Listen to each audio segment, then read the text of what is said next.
بسم اللہ الرحمن الرحیم والحمد للہ رب العالمین والصلاة والسلام علی سید المرسلین وعلی آلہ وصحبہ اجمعین، اما بعد۔ محترم ناظرین کرام، احکام دین کا پروگرام لے کر حاضر ہوں۔ آپ کے سوالوں کے جواب اللہ کی کتاب قرآن مجید اور رسول اللہ صلی اللہ علیہ وسلم کی سنت یعنی حدیث شریف سے اور صحابہ کرام کے اقوال و آثار سے پیش کروں گا۔ تو آئیے سوال کی طرف آتا ہوں۔ آج کا سوال ہے، ہمارے بھائی پوچھ رہے ہیں کیا زمزم کے پانی سے نجاست دور کی جا سکتی ہے اور کیا اس سے وضو بھی کیا جا سکتا ہے؟ تو جواب میں ہم بتائیں گے کہ زمزم کے پانی سے کوئی استعمال کرنے کی ایسی کوئی ممانعت نہیں ہے، لیکن فقہا نے کہا کہ اس کی شرافت، اس کی تقدس کی بنیاد پر فقہا نے کہا کہ اسے نجاست نہیں دور کرنا چاہیے۔ لیکن جہاں تک مسئلہ وضو کرنے کا ہے تو اس کا ثبوت حدیث سے پایا جاتا ہے۔ اسی لیے حضرت علی کی ایک حدیث ہے، حضرت علی کہتے ہیں اپنی حدیث میں، اور یہ مسند احمد میں ہے، عبداللہ ابن احمد کی زیادات میں سے شمار ہے اس کا، ان کی روایت ہے۔ اس میں کہتے ہیں کہ رسول اللہ، حضرت علی کہتے ہیں کہ رسول اللہ صلی اللہ علیہ وسلم نے طواف افاضہ کیا۔ طواف افاضہ آپ جانتے ہوں کہ حج کے بعد جو منی عرفات سے لوٹ کے منی سے جب گزرتے ہیں پہلے دن، تو اس کے بعد آتے ہیں پہلے دن یا دوسرے دن طواف افاضہ یعنی خانہ کعبہ کا طواف کیا جاتا ہے۔ وہ کہتے ہیں کہ رسول اللہ صلی اللہ علیہ وسلم نے طواف افاضہ کیا، پھر فدعا بسجل من ماء زمزم، زمزم کے پانی کا ایک گھڑا منگایا آپ نے، فشرب منہ وتوضا، تو آپ نے اس سے پیا اور وضو فرمایا۔ تو اس سے پتہ چلتا ہے زمزم کا پانی تو پینے کے لیے ہے ہی ہے، لیکن آپ نے وضو بھی کیا اس سے، تو اس سے پتہ چلتا ہے کہ زمزم کے پانی سے وضو کرنا بھی صحیح ہے۔ اور یہ حدیث اس بات کی دلالت کرتی ہے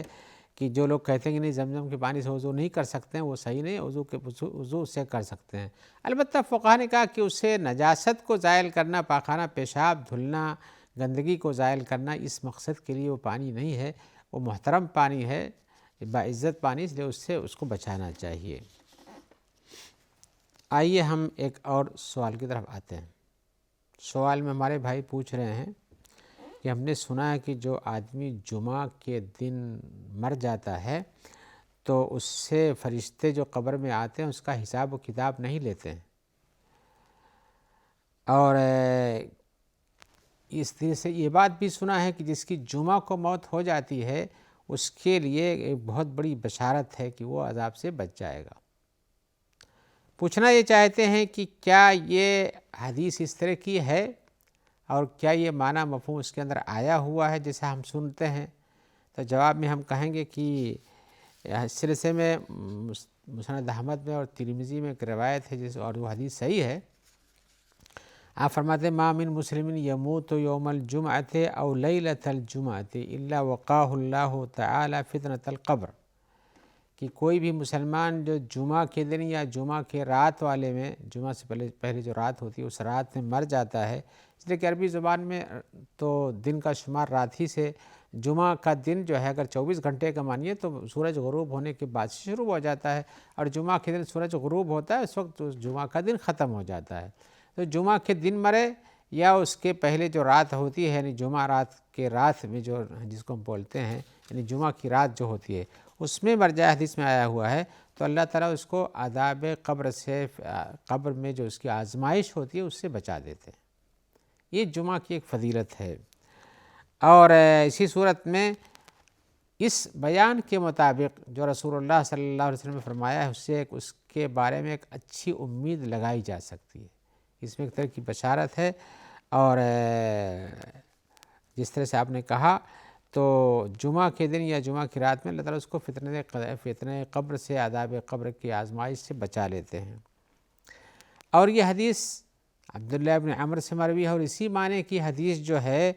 حضرت انس اور جابر ابن عبداللہ وغیرہ سے بھی مروی ہے۔ ان سب حدیثوں کو ملا کر کے پتہ چلتا ہے کہ مجموعی طور پر یہ بات صحیح ہے جو آپ نے سنا ہے کہ اللہ تعالیٰ اس کو قبر کے عذاب سے محفوظ کر دیتا ہے، اس میں اس کے اندر اس کی آزمائش اس کا نہیں ہو پاتی ہے۔ آئیے ایک اور سوال کی طرف آتے ہیں۔ سوال میں ہمارے بھائی پوچھ رہے ہیں کہ ہمارے والد کا انتقال ہو گیا اور ہم اور ہماری اماں یہ دونوں ان کی طرف سے صدقہ جاریہ کے طور پر دیتے رہتے ہیں، لیکن یہ دینا کہاں سے؟ انہی کے مال سے دیتے رہتے ہیں، یعنی گویا کہ ابھی مال تقسیم نہیں ہوا ہوگا اس لیے ان کا مال بھی مانا جاتا ہے، ورنہ تو مرنے کے بعد تقسیم ہو جانا چاہیے، تو کہہ رہے ہیں کہ انہی کے مال سے دیتے ہیں۔ پھر کہتے ہیں کہ کیا یہ جائز ہے کہ ہم کسی اور کے مال سے بھی کسی دوسرے کی طرف سے صدقہ جاریہ دے سکتے ہیں یا نہیں؟ یعنی ان کو اشکال یہ ہے کہ کیا صدقہ جاریہ اس جس کے لیے کیا جاتا اسی کا مال ہونا چاہیے،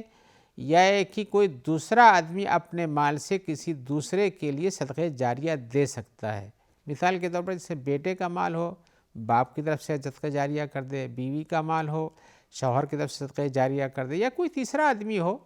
جو اپنے مال سے کسی کے نام سے صدقہ جاریہ کر دیتا ہو، تو کہہ رہے ہیں کیا اس طرح کا جائز ہے کہ نہیں؟ ہم یہ بتانا چاہیں کہ کسی بھی میت کی طرف سے کوئی بھی صدقہ جاریہ یا صدقہ دے سکتا ہے، اس میں کوئی اختلاف نہیں ہے کہ میت کی طرف سے صدقہ اللہ کے ہاں قابل قبول ہے، اس میں کوئی اختلاف نہیں ہے۔ اور اسی طرح سے کسی اپنے فرد کا اپنے گھر والے کی طرف سے کوئی صدقہ دینا، اس کے بارے میں حدیثیں ثابت ہیں۔ آئیے ایک حدیث ہم سناتے ہیں جو بخاری اور مسلم کی ہے۔ حضرت عائشہ روایت کرتی ہیں، کہتی ہیں کہ ایک آدمی نے نبی صلی اللہ علیہ وسلم سے کہا،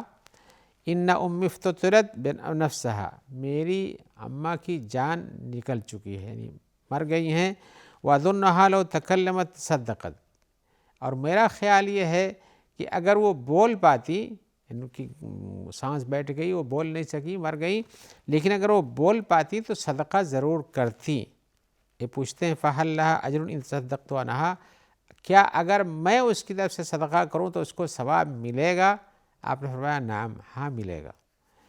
اس حدیث سے جو بخاری مسلم کی ہم نے آپ کو ابھی سنائی ہے، اس سے پتہ چلتا ہے کہ کوئی بھی آدمی یہ ہے کہ خاص طور سے جسے بیٹا ہے اپنے ماں کے بارے میں کہتا ہے کہ مر چکی ہیں، اور وہ اگر بولتی تو صدقے کے لیے کہتی، صدقہ کر دیتی، اب وہ نہیں بول سکی، مر چکی ہیں، تو کیا میں ان کی طرف سے صدقہ کر دوں؟ تو آپ نے کہا کرو، اس کا ثواب ملے گا ان کو، تو اس سے پتہ چلتا ہے کہ ثواب ملے گا۔ ایسے ہی بخاری شریف کی ایک اور روایت حضرت عبداللہ ابن عباس سے ہے، وہ کہتے ہیں کہ سعد بن عبادہ نے کہا، ان کی ماں جب مر گئیں اور وہ وہاں تھے نہیں، یعنی کہیں سفر میں تھے، ان کی ماں کا انتقال ہو گیا، تو جب وہ آئے تو رسول اللہ صلی اللہ علیہ وسلم سے انہوں نے عرض کیا، عرض کرنے میں کہا کہ ان امی توفیت وانا غائب عنہا، میری ماں کا انتقال ہو گیا جبکہ میں موجود نہیں تھا۔ اَيَنْفَعُهَا شَيْءٌ إِن صَدَّقْتُ بِهِ عَنْهَا، کیا اگر میں اس کی طرف سے کچھ صدقہ کر دوں تو ان کو نفع اس کا ملے گا، اس کا اجر و ثواب ملے گا؟ تو اللہ کے رسول نے فرمایا نعم، ہاں ملے گا۔ تو انہوں نے کہا فَإِنْ أُشْهِدُكَ أَنَّ حَائِطِيَ الْمِخْرَافَ صَدَقَةٌ عَنْهَا، میں آپ کو گواہ بنا کر یہ بات بتاتا ہوں کہ میرا باغ جو مخراف میں ہے وہ اس کی طرف سے صدقے میں دے رہا ہوں۔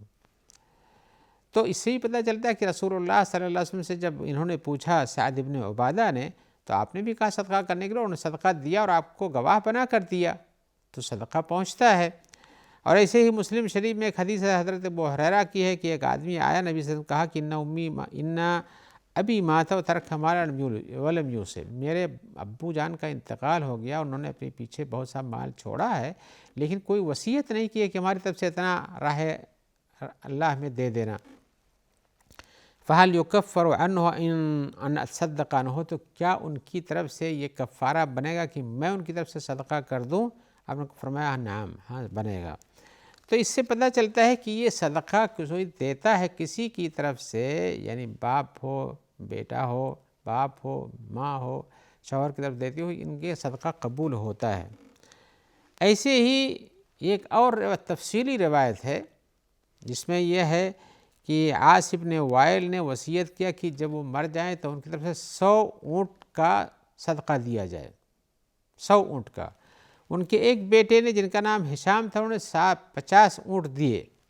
دوسرا بیٹا جو عمر نام کا تھا، انہوں نے چاہا کہ وہ بھی 50 دے دیں، تو کہا کہ میں چاہ کے پہلے رسول اللہ صلی اللہ علیہ وسلم سے پوچھ لیتا ہوں۔ تو یہ رسول اللہ صلی اللہ علیہ وسلم کے پاس آئے اور ان سے کہا کہ میرے باپ نے 100 اونٹوں کے آزاد کرنے کو کہا ہے، ان کو اللہ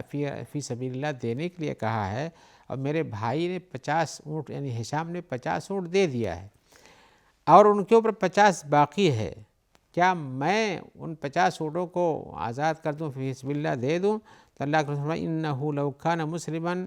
فاعتقہم عنہ تصدقتم عنہ وحججتم عنہ بلغہ ذلک، اگر وہ مسلمان تھے اور تم نے ان کی طرف سے آزاد کیا یا کہ تم نے صدقہ کیا یا کہ تم نے ان کی طرف سے حج کیا تو یہ ان کو پہنچتا ہے، یعنی حج بدل بھی پہنچتا ہے اور آزاد کرنا بھی پہنچتا ہے، صدقہ کرنا بھی پہنچتا ہے، اونٹ دینا بھی پہنچتا ہے، یہ سب پہنچتا ہے۔ تو اس طرح سے یہ حدیثیں ہیں، اور ایک بہت مشہور حدیث ہے، اس کو آپ نے سنا بھی ہوگا، جس میں آتا ہے کہ انسان جب مر جاتا ہے تو اس کے سارے عمل بند ہو جاتے ہیں، صرف 3 چیزوں کا فائدہ اس کو پہنچتا رہتا ہے۔ ان میں سے کہا آپ نے ایک صدقہ جاریہ ہے، اور ایک ہی دوسرے ایسا علم جس سے لوگ فائدہ اٹھاتے ہوں، تیسرا نیک بخت اولاد ہے جو ان کے لیے دعا کرتی ہو۔ تو صدقہ جاریہ کہ آپ نے صراحتاً بیان کیا کہ اس کا نفع انسان کو پہنچتا ہے، اور صدقہ دینا جس کا مال آپ نے حاصل کیا، جس کی کمائی سے آپ کو وراثت مل رہا ہے، اس کی طرف صدقہ دینا ایک طرح سے ایک وفاداری کا معاملے سے کہ اب تو نہیں دے سکتا وہ، لیکن آپ اس کے ساتھ وفاداری میں کچھ دیتے ہیں، تو یہ آپ کی طرف سے ایک اچھا طریقہ ہے کہ آپ اپنے باپ کے ساتھ، بھائی کے ساتھ، ماں کے ساتھ وفادار بھی ہیں۔ تو لہذا ایسا کرنا چاہیے، مارنے کے بعد اس کی زندگی کے محاسن کو یاد رکھ کر کے اس کی طرف سے صدقہ دینا یہ اچھا کام ہے۔ رسول اللہ صلی اللہ علیہ وسلم کو دیکھ رہے تھے، عائشہ جیسا بیان کرتی ہیں، کہتی ہیں کہ اللہ کے رسول کی بیویوں کے بارے میں مجھے غیرت اگر کسی پر آتی ہے تو حضرت خدیجہ کے بارے میں آتی ہے۔ اس کی وجہ کیا بیان کی انہوں نے؟ کہا کہ اللہ کے رسول صلی اللہ علیہ وسلم جب کوئی بکری لاتے ہیں یا کوئی جانور ذبح کرتے ہیں تو اس گوشت کو حضرت خدیجہ کی جو سہیلیاں تھیں ان میں بٹوا دیتے ہیں، بھجوا دیتے ہیں، اور اس طرح سے کہا کہ حضرت خدیجہ جو ہیں ان کے بارے میں اللہ کے رسول صلی اللہ علیہ وسلم نے فرمایا ہے کہ ان کو اللہ کے رب نے کہا ہے کہ وہ ان کے جنت میں ایک گھر ملے گا، ان کو ہم نے بشارت دیا ہے اس کی۔ تو حضرت خدیجہ کو رسول اللہ علیہ وسلم یاد رکھتے تھے، ان کی سہیلیوں کو بھی یاد رکھتے تھے مرنے کے بعد، تاکہ ان کی وفاداری کو برقرار رکھیں۔ تو یہ اس طرح سے میت کی طرف سے صدقہ کرنا ہو، چاہے آپ کرتے ہوں یا کوئی دوسرا کرتا ہو، وہ صدقہ اس کو پہنچتا ہے۔ ایسی صورت میں ایک بات کی طرف تنبیہ کر دینا ضروری ہے، وہ یہ ہے، چونکہ یہ سارے سوال اور سوال کے بعد جواب کا تعلق یہ تھا کہ مرنے کے بعد ہی صدقہ جاریہ ہوتا ہے، لیکن اگر کوئی انسان مال چھوڑتا ہے اور آپ کہتے ہیں انہی کے مال سے صدقہ کر رہے ہیں ہم، تو اس سلسلے میں ایک بات جان لینا ضروری ہے کہ اس مال میں آدمی کے مر جانے کے بعد دوسروں کا حق ثابت ہو جاتا ہے، یعنی وارثوں کا۔ لہذا اب اس مال کو اس کی جانب سے صدقہ دینے کے لیے وارثوں کا راضی ہونا ضروری ہے۔ ایسا نہیں کہ ایک آدمی چاہتا ہے ہم اس کی طرف دیں، دوسرا کہتا ہے نہیں ہم نہیں دیں گے، تو آپ زبردستی دے دیں کہ نہیں تمہارا حصہ بھی ہم نکال کے دے دیتے ہیں، پہلے بانٹ دیتے ہیں پھر اس کے بعد بانٹیں گے، ایسا نہیں ہے، بلکہ وارثوں کی رضامندی ہونی ضروری ہے، اس لیے کہ مر جانے کے بعد انسان کے اس کا مال دوسروں کے حق میں چلا جاتا ہے، اب اس کا حق اس پر ثابت نہیں ہے۔ اب آپ صدقہ کرتے ہیں یہ آپ کی طرف سے وفاداری ہے، دعا کرتے ہیں آپ کی طرف سے وفاداری ہے، لہذا وارثوں کا راضی ہونا ضروری اس بات پر ہے۔ لیکن اگر اس نے مرنے سے پہلے ہی وصیت کر دیا کہ میرے مال کا 1/3 یا ایک عشر کچھ بھی جتنا کہا ہو دینا ہے، 20% دینا ہے، 25% دینا ہے، جتنا دینا ہماری طرف صدقہ کر دینا ہے، تو یہ وصیت اس کی تقسیم سے پہلے نافذ کر دی جائے گی۔ ہم نے جو بات بتائی کہ وارثوں کا راضی ہونا ضروری ہے، یہ اس حال میں کہ جب اس نے وصیت نہ کی ہو، اگر وصیت کر دیا ہے تو پھر ایسی صورت میں وصیت کے بعد، وصیت کی تنفیذ کے بعد مال تقسیم ہوتا ہے۔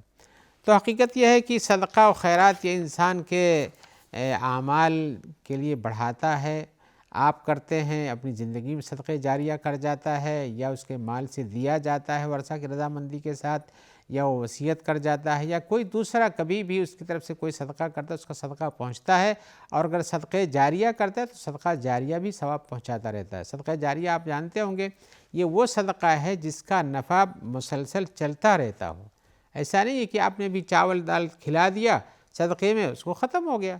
لیکن آپ جیسے کوئی کنواں کھودوا دیتے ہیں، کوئی کتاب خرید کر دے دیتے ہیں، یا اسی طرح سے کوئی نہر جاری کر جس کا پانی بہتا رہتا ہے، لوگ اس سے فائدہ اٹھاتے رہتے ہیں، اس قسم کی چیزیں جس کا فائدہ بھی چلتا ہو، یا کوئی گھر بنا دیتے ہیں جس کے اندر لوگ رہتے ہوں، جس کے اندر غریبوں مسکینوں کے لیے آپ نے جگہ دے رکھی اور وہ گھر جب تک قائم رہے گا فائدہ، ایسے کوئی بھی ایسا کام نیکی کا جو مسلسل چالو رہتا ہو، جب تک وہ باقی ہے اس کا ثواب اس میت کو جس کے لیے آپ نے صدقہ جاریہ کیا ہے وہ پہنچتا رہتا ہے. یا آپ نے اپنی طرف سے کیا ہے، مر جاتے ہیں وہ چیز باقی ہے تو بھی اس کا ثواب پہنچتا رہتا ہے. آئیے ہم ایک اور سوال کی طرف آتے ہیں. سوال میں ہمارے بھائی پوچھ رہے ہیں کہ ہم اللہ سے ڈرتے بھی ہیں، خوف بھی کھاتے ہیں، اور اسی طرح سے مجھے اللہ پر یقین بھی ہے، بہت سارے اس قسم کی چیزیں ہمارے پاس ہیں، لیکن اس کے علاوہ ہمارے پاس ایک کمی جو ہے، نیکی کے بہت سے راستے ہمارے پاس ہیں، لیکن ایک کمی جو ہے وہ یہ کیا ہے کہ ہم صحیح ڈھنگ سے نماز نہیں پڑھ پاتے ہیں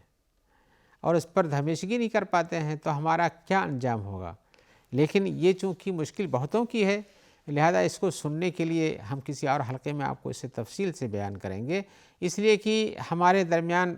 بے نمازی یا کہ نمازوں میں سستی کرنے والے بہت ہیں، اخلاقی طور پر بہت اچھے ہوتے ہیں لیکن عبادتوں میں بہت کوتاہ ہوتے ہیں. تو چلیے اس کے بارے میں ہم بعد میں بتائیں گے. جب تک لے اجازت چاہتے ہیں امید رکھتے ہیں کہ انشاءاللہ آپ خیر سے رہیں گے. آپ کے سوال کے جواب ہم آئندہ بھی دیں گے، اور جب تک کے لیے دعا گواہ ہیں کہ اللہ تعالیٰ آپ کو اور سارے بھائیوں کو جو آپ تک اس پروگرام کے پہنچانے میں مدد کرتے ہیں، سب کو اللہ تعالیٰ اپنی خیریت میں رکھے، اپنی عافیت میں رکھے. والسلام علیکم ورحمۃ اللہ وبرکاتہ.